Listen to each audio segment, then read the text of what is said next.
केंद्रीय गृह मंत्री अमित शाह असम के एक दिवसीय दौरे पर डिब्रूगढ़ और धेमाजी पहुंचे, जहां उन्होंने 10वें मिसिंग यूथ फेस्टिवल को संबोधित किया। इस दौरान केंद्रीय गृह मंत्री अमित शाह ने कहा, हमने नदियों पर बांध बनाकर बाढ़ को नियंत्रित करने की कई कोशिशें की हैं, लेकिन आपने नदियों को उनका प्राकृतिक मार्ग देकर बाढ़ प्रबंधन का एक तरीका खोज निकाला है।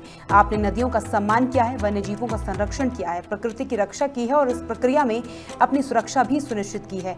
आपको बता दें कि असम विधानसभा चुनाव से पहले केंद्रीय गृह मंत्री अमित शाह का दौरा सियासी तौर पर अहम माना जा रहा है। शाह ने जहां विकास परियोजनाओं की सौगात दी, वहीं एनडीए के भीतर सीट बंटवारे को लेकर भी मंथन किया। दौरे के दौरान शाह ने पार्टी पदाधिकारियों और कार्यकर्ताओं के साथ विधानसभा चुनाव की रणनीति पर चर्चा की।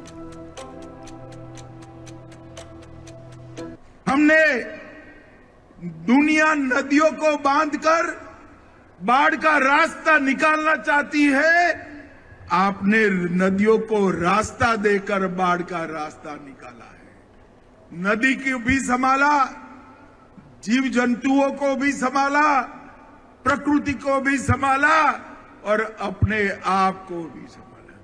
मैं 19 के चुनाव में सर्बानंद सोनोवाल जी के प्रचार में गया था, तब ये चांगघर में मैं गया था, आज भी जाने वाला हूं और पूरे भारत को दिखाने वाला हूं। मित्रों, पूरी दुनिया प्रकृति के साथ संतुलन मिलाना चाहती है। मैं पूरी दुनिया के लोगों को कहना चाहता हूं, प्रकृति के साथ संतुलन कैसे मिलाते हैं, ये अगर देखना है तो अली आए लिगांग, इसको देख लीजिए। ली का अर्थ बीज होता है और गांग का अर्थ बोना होता है। जब बीज बोते हैं तब प्रकृति पुनर्जीवित होती है। और बीज बोने के पहले हमारे मिसिंग भाई बहन धरती माता की पूजा करते हैं। इससे बड़ा प्रकृति का संभालने का कोई रास्ता हो नहीं सकता।